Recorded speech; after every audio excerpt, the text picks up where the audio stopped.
Well, welcome back to Farmside Chat, and this is Zippy Duvall. I'm president of American Farm Bureau, and I'm the host for today. And I'm real excited about my guest today because she's the CEO of a National 4-H Council, and I have been a 4-H'er all my life, and I contribute a lot of the opportunities and accomplishments that have happened in my life to a great organization like 4-H and so many wonderful people that volunteer in running that great organization. So today I have Jennifer Sirangelo with me, and she is the president CEO of the National 4-H Council. And as we talk, we're going to keep in mind that at Farm Bureau we work hard to build a group of volunteers that are passionate about agriculture, tells the agricultural story, and also in the policy area, make sure that we do the right thing for farmers and ranchers in rural communities. But one of the other things that we're so excited about and spend a lot of time with in Farm Bureau from the county to the state and national level is to build leaders for the future.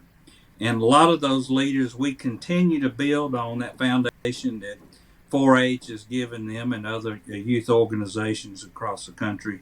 And they come to us very prepared to be further empowered with the God-given talents that they got. So welcome, Jennifer. Thank you for joining me. I will tell you, I don't think you and I have talked about this, but back when I was in the 5th, 6th, 7th, 8th, 9th grade in 4-H, someone has said, well, if you do good here, you'll end up being president of a big ag organization. And I don't think I would have thought ever that would happen in my life. And but who knows where God's going to lead you. And I know that 4-H played a big role in my life. So tell us a little bit, tell our listeners a little bit about the National 4-H Council. Well, thank you so much, Zippy. I'm so happy to be here. You are such a great friend to 4-H and, of course, to America's farmers and those that live in rural America. So thanks so much for having me.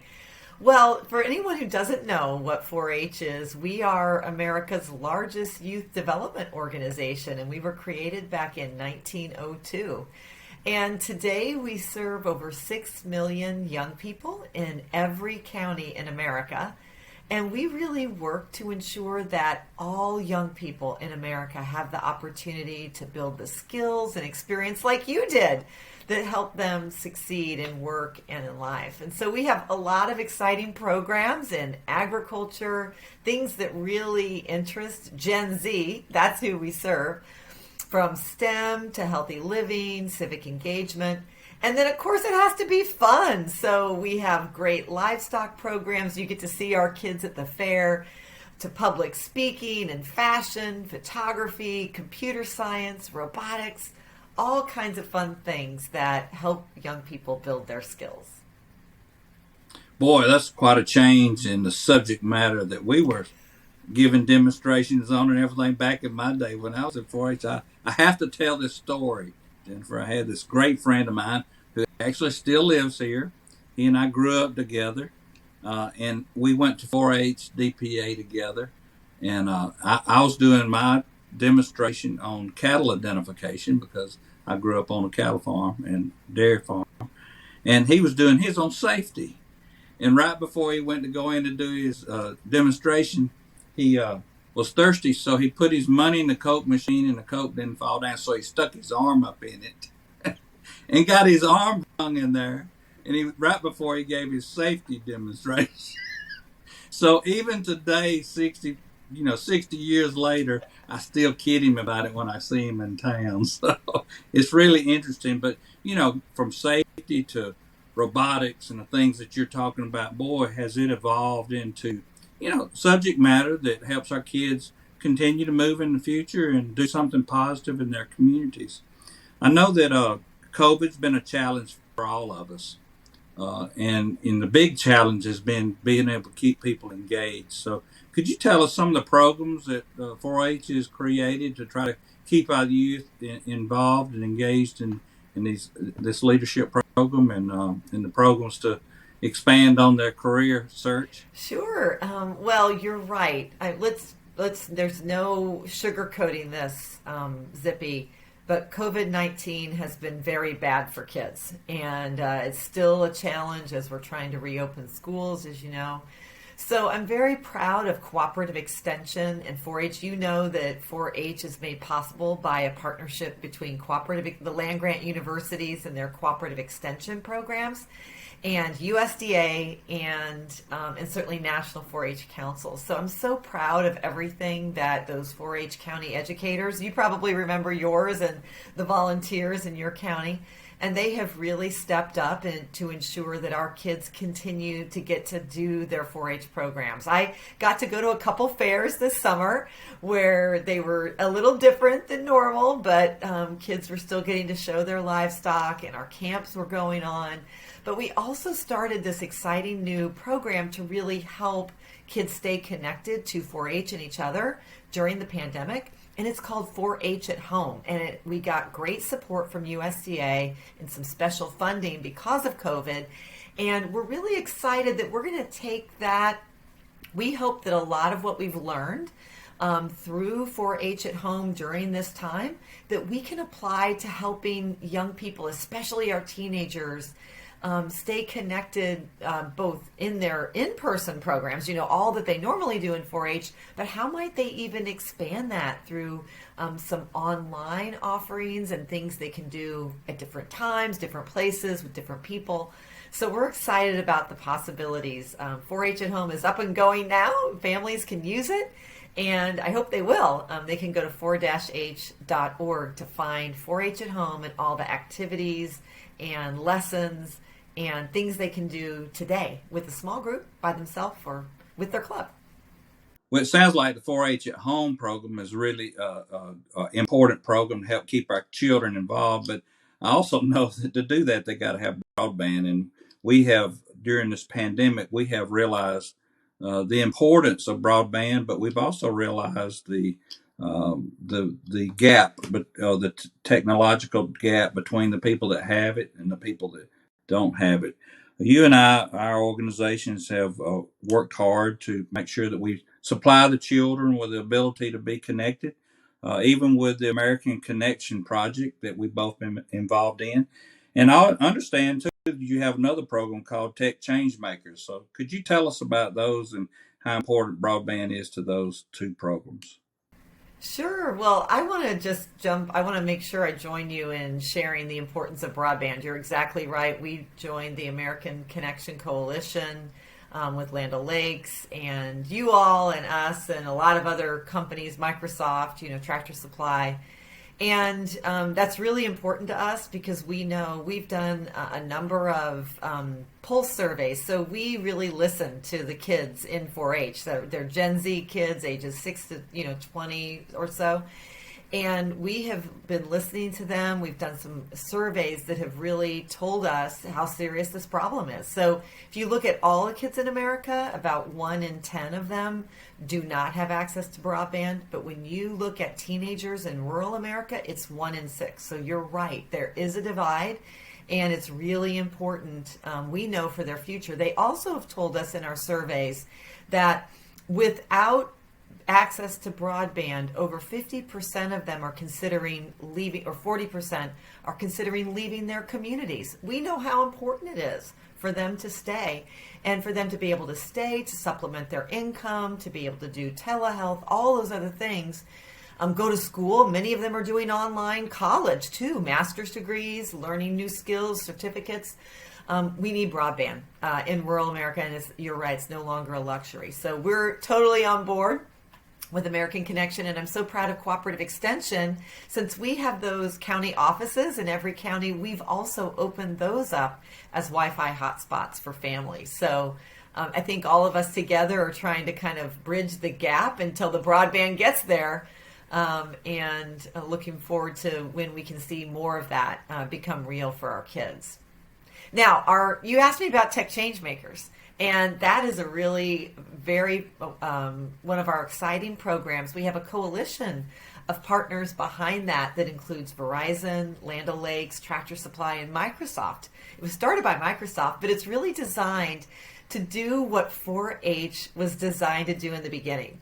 So back in 1902, the teachers who started 4-H did so because they wanted farmers to learn about some of the new technologies, and they found that young people were sometimes more likely to try them. So, try something new and then demonstrate it. That's the demonstration farm that you did when you were in 4-H. And so we're doing the same thing today, but with different things. It's technology like computers and drones and websites.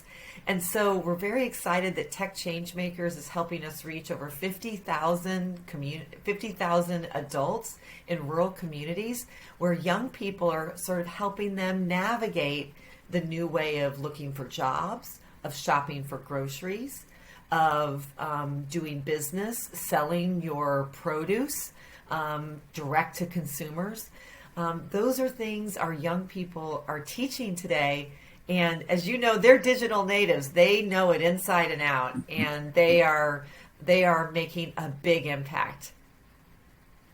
And they are. Even my grandchildren, when they get home and I said, I got this problem, my computer can help me. Because they're not scared of it at all. It's amazing their lack of fear of trying something new, especially when it comes to technology. That is a great program. Where in agriculture, we're talking a lot about climate change and talking about the environmental footprint of what agriculture does. And we've come so far in the last 20 years with our practices on our farm to make sure that we're protecting our natural resources and growing real good, healthy food and plenty of it. But our farmers have been involved in practices that has a new name now, and now we call them climate smart practices. So I wonder, are there opportunities for 4-Hers in that area? And if they are, and what are they doing to be involved in it? Well, it's a great question to ask because as I was mentioning to you, I'd love to talk just a little bit about Gen Z. That's who are today's 4-Hers. They're ages 6 to 24. This generation, like your grandchildren, that's what they're called, Gen Z. And there's a lot of really cool things about them. We've talked about how they're digital natives, so they're excellent mentors to me. And one of the other things about them is there is really no doubt that the climate and our environment really matter to them. It is a top priority. And another characteristic of Gen Z is that they are not satisfied with the status quo. They are ready to see change, and they're ready to demand it and to do their part. So you're right that today our 4-Hers are doing a number of things in climate smart agriculture, from all the electronic monitoring to help with soil and all the nutrients for the soil, the water. They are training in that technology, teaching each other. They're doing what you might also consider really traditional environmental programs where they're working on roadside ecology wherever they are, water conservation, all those kinds of things. And then I just love that some of them, I mentioned that they're really, our Gen Z 4-Hers are really passionate advocates for our earth, for the soil, for the water, and the air. And they are using their voices on the biggest stages. So we have a couple of young 4-Hers that are participating in, Janiyah Green is from Sylvester, Georgia. You may know where that is.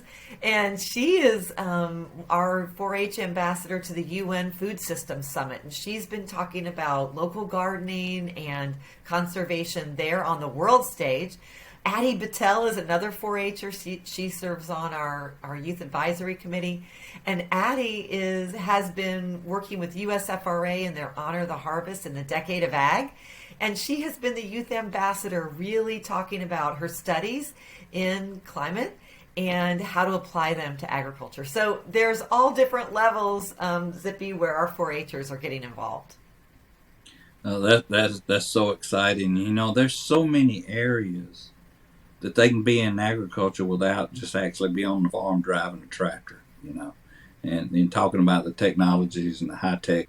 I was just talking to Secretary Vilsack just an hour ago, and we were talking about the cost of inputs for a farm, mainly being fertilizers and chemicals that allow us to be to farm more climate smart. And he was telling me that these two young people out in California has discovered how to catch lightning in a bottle and add water to it and create a fertilizer. And I thought that was so interesting. He even he said, "This is what you Google to go see it." So I'm going to Google lightning in a bottle fertilizer and see exactly what he was talking about. But that's just one example of where somebody can make a huge difference in how we move forward and be more friendly to our environment and be more cost efficient and be able to make farmers more sustainable when it comes to financial needs too. So, the other area that we're working real hard on is to try to create an environment that brings everybody to the table, because we depend a lot on our volunteers who just show up at meetings and say, "Hey, I want to be part of this great organization, and I'm interested in cattle, or I'm interested in peanuts or hay, or I'm interested in physical responsibility of our government. And I'm looking for an organization to add my voice to, so that we can make a difference in life."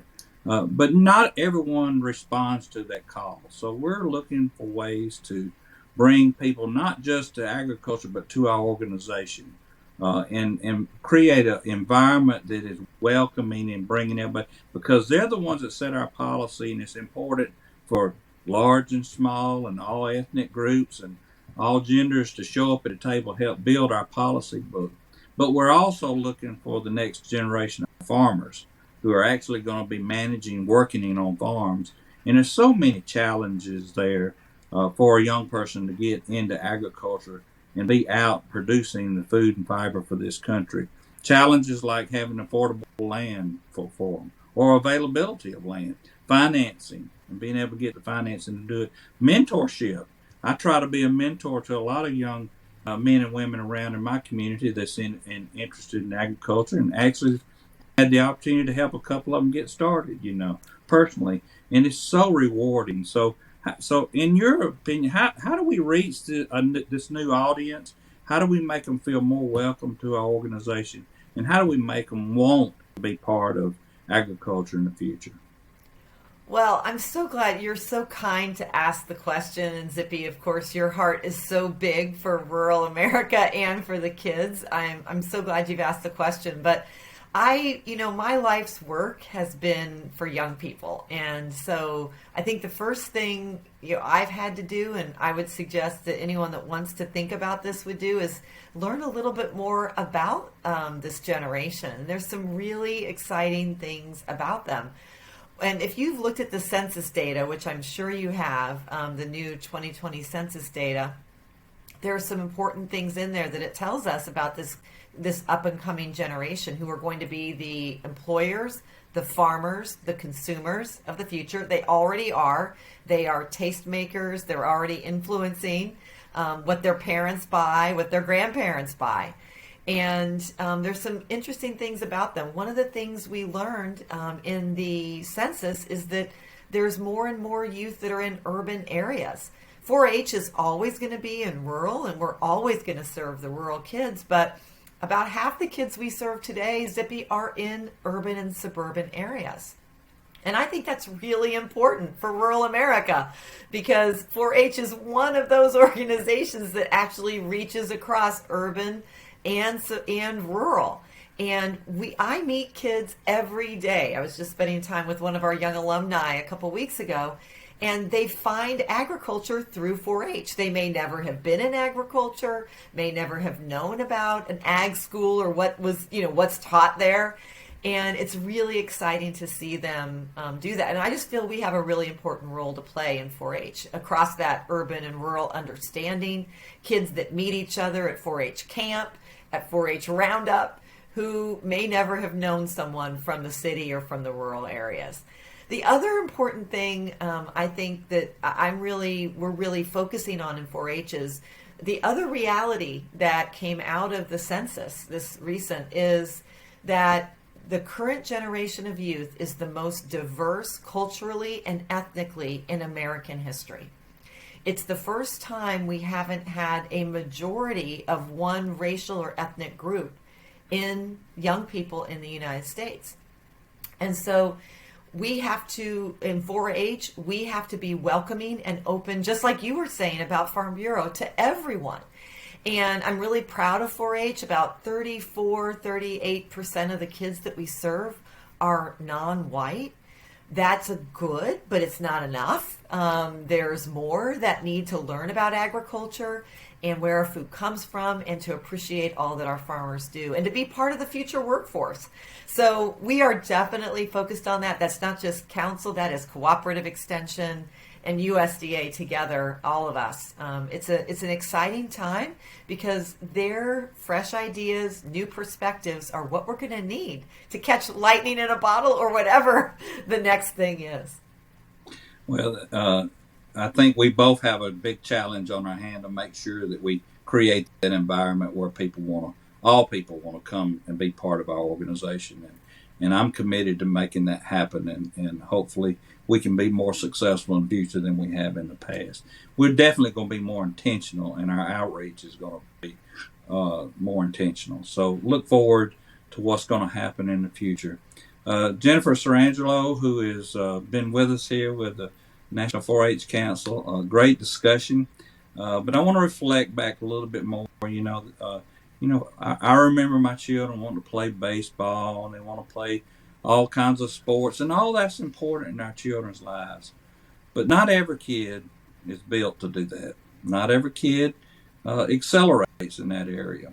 But every kid can accelerate in some area, and 4-H has all those areas, especially when it comes to building character, when it comes to building leadership, and the next leaders of our not just our agricultural community, but the next leaders of our country and our world.